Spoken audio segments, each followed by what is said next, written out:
বাংলাদেশের পরিস্থিতি অশান্ত। দেশের মধ্যে অন্তর্বর্তী সরকারের বিরুদ্ধে বিভিন্ন মহলে নিত্যদিনই ক্ষোভ বাড়ছে। এই অন্তর্বর্তী সরকার দেশ চালাতে ব্যর্থ বলে উঠছে অভিযোগ।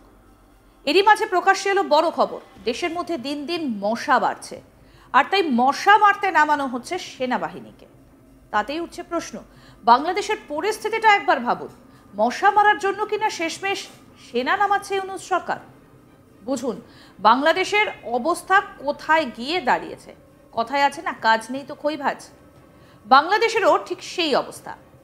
এই বিষয়ে ডিএনসিসির প্রশাসক কি বলছেন, আসুন এক ঝলক শোনাই আপনাদের। মোহাম্মদ এজাজ, শুনুন কি বলছেন। আমি আসার আগে কিনা হয়েছে, সুতরাং এই ওষুধ কতটুকু কার্যকর, কাগজে কলমে কার্যকর, বাস্তবে কতটুকু কার্যকর আমি জানি না।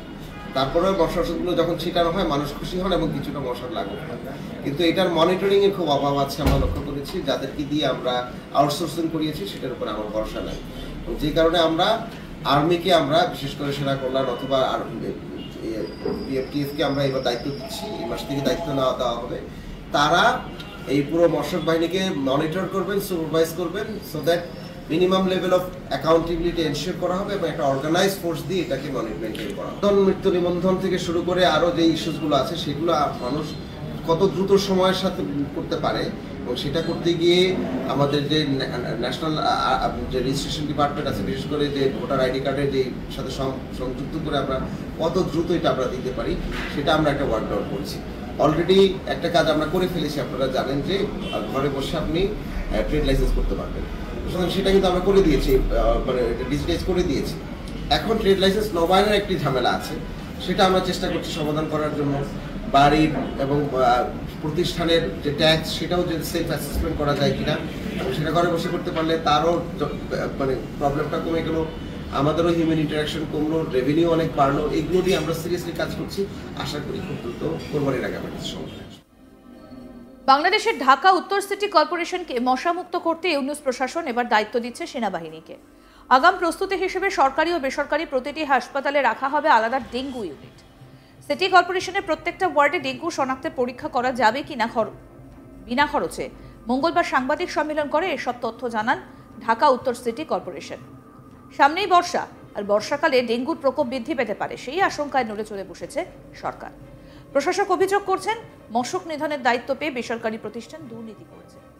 ডিএনসিসির প্রশাসক মোহাম্মদ এজাজ জানান, মশা মারতে আমরা কামান লাগাচ্ছি, সেই কামান ঠিকমতো কাজ করছে কিনা সেই জন্য আবার লোক নিয়োগ করছি, সেই লোক ঠিকমতো কাজ করছে কিনা সেই জন্য আবার আর্মি নিয়োগ করছি। যে তৃতীয় পক্ষকে দিয়ে আমরা মশার ওষুধটা ছেটাতাম, আমরা সিদ্ধান্ত নিয়েছি তাদের দিয়ে এবার কাজটা করাবো না, আমরা এবার আর্মিকে দিয়ে এই কাজটা করাবো। কি বললেন এই বিষয়ে ডিএনসিসির প্রশাসক মোহাম্মদ এজাজ, শোনাই।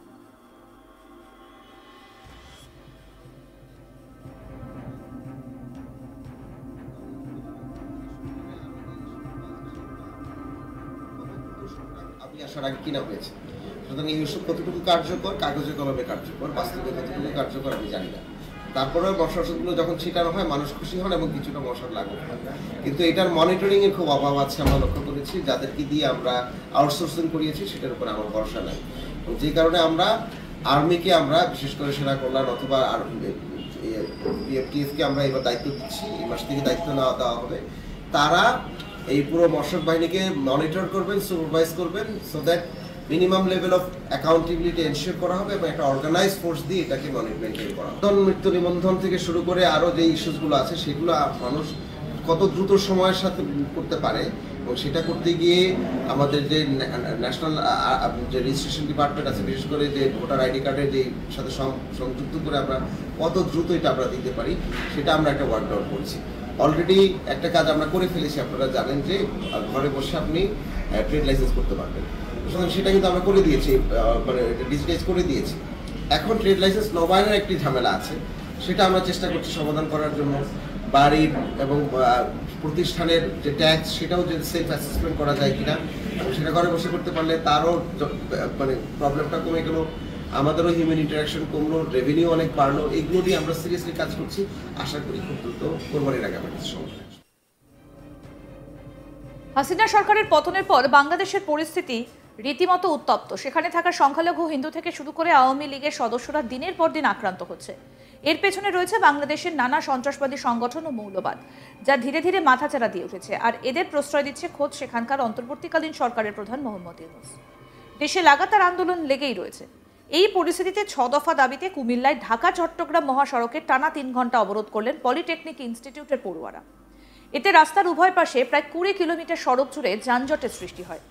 পরে মহাসড়ক স্বাভাবিক করতে শিক্ষার্থীদের সরাতে নামানো হয় সেনা ও পুলিশ। পরিস্থিতি সামাল দিতে হামলা চালায়, আর তাতে বহু পড়ুয়া আক্রান্ত হয়।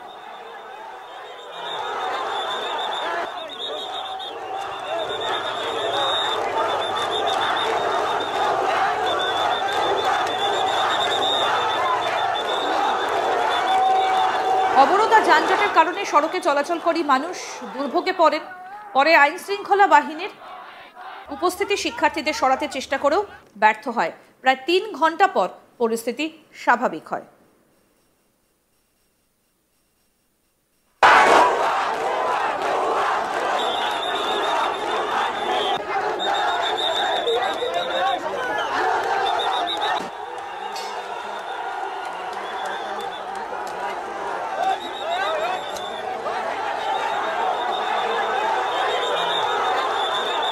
তবে এবার বাংলাদেশের সেনাবাহিনীকে ব্যবহার করা হচ্ছে মশা মারতে। হ্যাঁ, ঠিকই শুনেছেন, কাজ নেই তো খই ভাজ। এই পরিস্থিতি এখন সৃষ্টি হয়েছে। বাংলাদেশের পরিস্থিতি অশান্ত। দেশের মধ্যে অন্তর্বর্তী সরকারের বিরুদ্ধে বিভিন্ন মহলে প্রতিদিন ক্ষোভ বাড়ছে। এই অন্তর্বর্তী সরকার দেশ চালাতে ব্যর্থ বলে উঠছে অভিযোগ। তারই মধ্যে এই বড় খবর, দিন দিন মশা বাড়ছে দেশে, আর তাই মশা মারতে নামানো হচ্ছে সেনাবাহিনীকে। তাতেই উঠছে প্রশ্ন, বাংলাদেশের পরিস্থিতিটা একবার ভাবুন যে মশা মারার জন্য কিনা শেষমেশ সেনা নামাচ্ছে ইউনূস সরকার। বুঝুন অবস্থা। এই বিষয়ে কি বক্তব্য উঠে আসছে, কি বলছেন ডিএনসিসির প্রশাসক, শুনবো। আপনি আসার আগে কিনা হয়েছে, সুতরাং এই ওষুধ কতটুকু কার্যকর, কাগজে কলমে কার্যকর, বাস্তবে কতটুকু কার্যকর আমি জানি না। তারপরে মশার ওষুধগুলো যখন ছিটানো হয় মানুষ খুশি হন এবং কিছুটা মশার লাঘব হয়, কিন্তু এটার মনিটরিং এর খুব অভাব আছে। আমরা লক্ষ্য করেছি, যাদেরকে দিয়ে আমরা আউটসোর্সিং করিয়েছি সেটার উপর আমার ভরসা নাই। যে কারণে আমরা আর্মিকে, আমরা বিশেষ করে সেনা কল্যাণ অথবা বিএফটিএফকে আমরা এবার দায়িত্ব দিচ্ছি। এই মাস থেকে দায়িত্ব দেওয়া হবে। তারা এই পুরো মশক বাহিনীকে মনিটর করবেন, সুপারভাইজ করবেন, so that minimum level of accountability ensure করা হবে এবং একটা অর্গানাইজ ফোর্স দিয়ে এটাকে মেনটেন করা হবে। মৃত্যু নিবন্ধন থেকে শুরু করে আরও যে ইস্যুসগুলো আছে সেগুলো মানুষ কত দ্রুত সময়ের সাথে করতে পারে, এবং সেটা করতে গিয়ে আমাদের যে ন্যাশনাল যে রেজিস্ট্রেশন ডিপার্টমেন্ট আছে, বিশেষ করে যে ভোটার আইডি কার্ডের যে সাথে সংযুক্ত করে আমরা কত দ্রুত এটা আমরা দিতে পারি, সেটা আমরা একটা ওয়ার্ক আউট করছি। অলরেডি একটা কাজ আমরা করে ফেলেছি। আপনারা জানেন যে ঘরে বসে আপনি ট্রেড লাইসেন্স করতে পারবেন। আরো আপডেট পেতে দেখতে থাকুন আজ তাক বাংলা। সাবস্ক্রাইব করুন, নোটিফিকেশন পেতে বেল বাটন অপশন প্রেস করুন, হোয়াটসঅ্যাপেও ফলো করুন আজ তাক বাংলা।